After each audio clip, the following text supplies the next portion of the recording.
Hi everyone, I am Harpreet Singh. आज हम doctor Rajeev दीवान के पास आए हैं, जो कि consultant diabetologist, physician and cardiologist हैं, जो कि पीतमपुरा में वैशाली में जिनका अपना क्लिनिक है। अ, जैसे कि अभी जो रेनी सीज़न ख़त्म हुआ है, आम तौर पर रेनी सीज़न के बाद बहुत सी बीमारियां जो हैं वो जो है बहुत सक्रिय हो जाती हैं।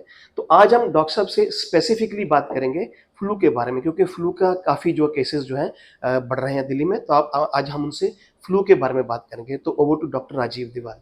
Hello Harpreet, thanks for the kind introduction.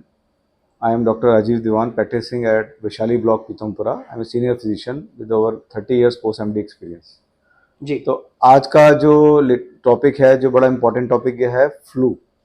इस समय दिल्ली में आप देखें तो सब लोगों को आप देखेंगे खांसी, बुखार, गला खराब, जुकाम चल रहा है और घर घर में ये बीमारी चल रही है। जी। तो ये क्या है? ये बेसिकली इसे फ्लू कहते हैं। ये मेडिकल टर्म्स में इस बीमारी का नाम फ्लू है, या हम इन्फ्लुएंजा के नाम से भी जानते हैं, जिसके बहुत सारे फॉर्म्स हैं। इन्फ्लुएंजा ए, इन्फ्लुएंजा बी और एक H1N1 या स्वाइन फ्लू, जिसको हम बहुत जी। पॉपुलरली जाना जाता है। जी। कहने को ये एक खास आम खांसी जुकाम है, जैसे घर में कहते हैं, बट कई बार ये एक विकराल रूप भी धारण कर सकता है और जानलेवा भी हो सकता है। स्वाइन फ्लू H1N1 के बारे में हम जानते ही हैं कि एक बार फैला था कुछ साल पहले, जी। और कितना बुरा हाल हुआ था। जी। जस्ट लाइक कोविड, ये एक वायरल इन्फेक्शन है।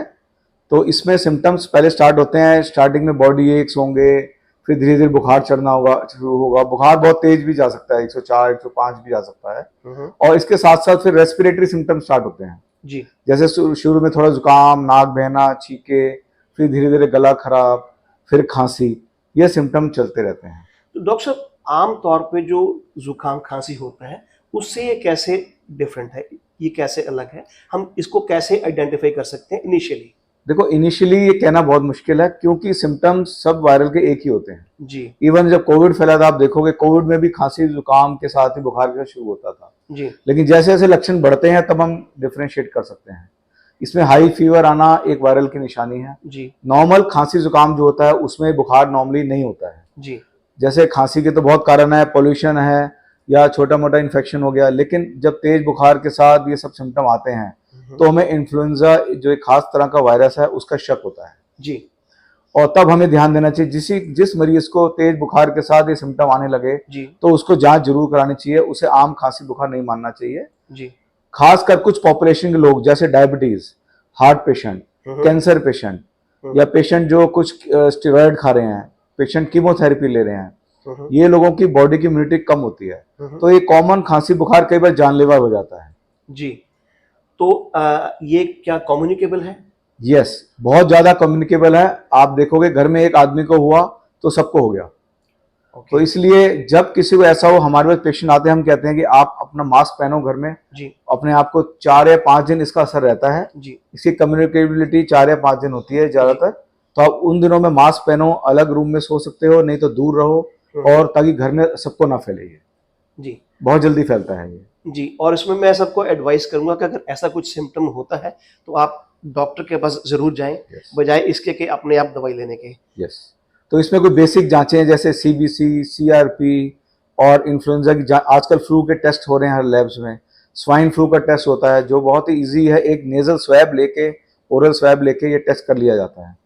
क्योंकि अगर ये डायग्नोज होता है, मान लो स्वाइन फ्लू आता है, तो ये अभी स्टार्टिंग में बहुत अच्छे से ट्रीट हो जाता है।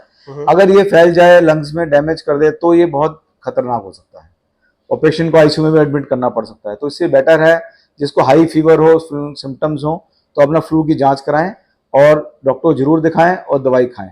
ओवर द काउंटर एक केमिस्ट्री दवाई लेना या छोटी मोटी दवाइयां घर अपना इलाज करना, कई बार ये खतरनाक हो सकता है। और आजकल फ्लू की वैक्सीन भी हैं। जी। और इन दिनों में सितंबर अक्टूबर में, इन दिनों में नई वैक्सीन आती है। जो नया स्ट्रेन फैलता है दुनिया में, जी। उसकी नई वैक्सीन आती है। तो मेरे ख्याल से सबको ये वैक्सीन लेनी चाहिए। हर साल, 1 साल में एक बार वैक्सीन लगती है और इसके कोई साइड इफेक्ट नहीं है, सेफ वैक्सीन है और हमें फ्लू से, हर तरह के फ्लू से बचाती है। जी। तो ये मैं कहना चाहूँगा आम जनता को फ्लू के बारे में। जी। Thank you doctor, thank you very much. तो जैसा कि डॉक्टर साहब ने हमें ये जानकारी दी, और मैं समझता हूँ कि ये हमारे लिए बहुत ज़रूरी है, क्योंकि ये एक सीजनल इसका आउटबर्स्ट होता है। और धन्यवाद डॉक्टर साहब आपका। और आप सबका भी धन्यवाद देखने के लिए, और आप अपना बहुत अच्छा ख्याल रखिए। Till we meet next time with a new doctor and with a new topic. Thank you very